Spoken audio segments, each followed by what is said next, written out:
તો રમતવીરો હોય કે કલાકારો હોય, બોલિવૂડના સ્ટાર હોય કે પછી અહીંયા ગુજરાતી કલાકારો હોય, તમામ રામ ભક્તિના રંગે આજે રંગાઈ ચૂક્યા છે. આખી અવધ નગરી, આખો ભારત દેશ, આખું વિશ્વ આજે ભગવાન શ્રી રામના ગુણગાન ગાઈ રહ્યું છે. આજે ભગવાન શ્રી રામના પ્રાણ પ્રતિષ્ઠાના આ મહાઉત્સવ, કારણ કે આ ઉત્સવ નથી, આ મહાઉત્સવ છે. આ પ્રાણ પ્રતિષ્ઠા નહીં પરંતુ મહાપ્રાણ પ્રતિષ્ઠા થવા જઈ રહી છે.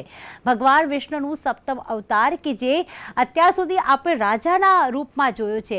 અલગ અલગ ગામે ગામ જ્યાં રામ મંદિર આવેલા છે તે ભગવાન શ્રી રામ માતા સીતા સાથે અને ભાઈ લક્ષ્મણ સાથે તો બિરાજમાન હોય જ છે, પરંતુ આ રામ લલ્લા છે અને આ રામ લલ્લા જ્યારે બિરાજમાન થયા છે, પ્રાણ પ્રતિષ્ઠા મહોત્સવનો આ કાર્યક્રમ છે, ત્યારે તેને મહાઉત્સવ બનવા માટે ક્યાંક તમામ લોકો સહભાગી થઈ રહ્યા છે. ને એટલા જ માટે આજે અવધ નગરી જે છે એ ફૂલોથી શણગારી દેવામાં આવી છે, કારણ કે આજે રામ બિરાજમાન થઈ રહ્યા છે. આ કરોડો હિન્દુ ભક્તોનું આજે આસ્થાનું આ પ્રતીક આ રામ મંદિર બની ચૂક્યું છે, જેની ઘણા વર્ષોથી રાહ જોવાઈ રહી હતી. એ આજે સાકાર થવા જઈ રહ્યું છે. સ્વપ્નને સાકાર કરવું બિલકુલ સરળ ન હતું.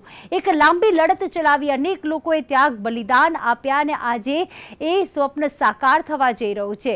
લોકોએ મનમાં જે ભગવાન રામની, જે રામલલ્લાની એક મૂર્તિની કલ્પના કરી હતી, તે મૂર્તિ આજે આપણી સામે છે અને કેટલી મનમોહક મૂર્તિ બનાવવામાં આવી છે.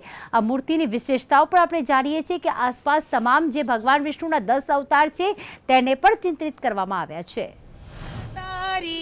मुनि मनहारी शोधभूत रूप निखार.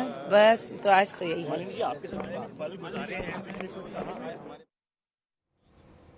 તો ખાસ તમામ વીવીઆઈપી અમિતાભ બચ્ચન હોય કે તેમના પુત્ર અભિષેક બચ્ચન હોય, સાથે અરુણ ગોહિલ પણ આવ્યા છે કે જેમને અત્યાર સુધી આપણે ભગવાન શ્રી રામના એક રૂપમાં જ જોયેલા છે. તે પણ આ ખાસ આ પ્રસંગે આવી ચૂક્યા છે. અને આપ જોઈ રહ્યા છો મુકેશ અંબાણી પણ આવ્યા છે, માફ કરશો અનિલ અંબાણી પણ આવ્યા છે, અને તમામ વીવીઆઈપીઓ એકબીજાને મળીને અને આ ઉત્સવની ઉજવણી કરવા માટે સહભાગી બની ચૂક્યા છે.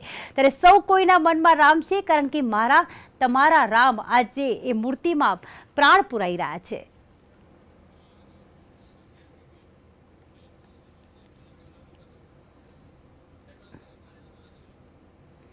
તો રામલલ્લાની પ્રાણ પ્રતિષ્ઠાનો જ્યારે આજે મહા અવસર આવી ચૂક્યા છે, ત્યારે વડાપ્રધાન નરેન્દ્ર મોદી પણ થોડીક જ વારમાં અયોધ્યા ખાતે પહોંચશે અને આ તમામ પ્રાણ પ્રતિષ્ઠાની જે વિધિ છે, જે પૂજન અર્ચન છે, તેનો પ્રારંભ થશે.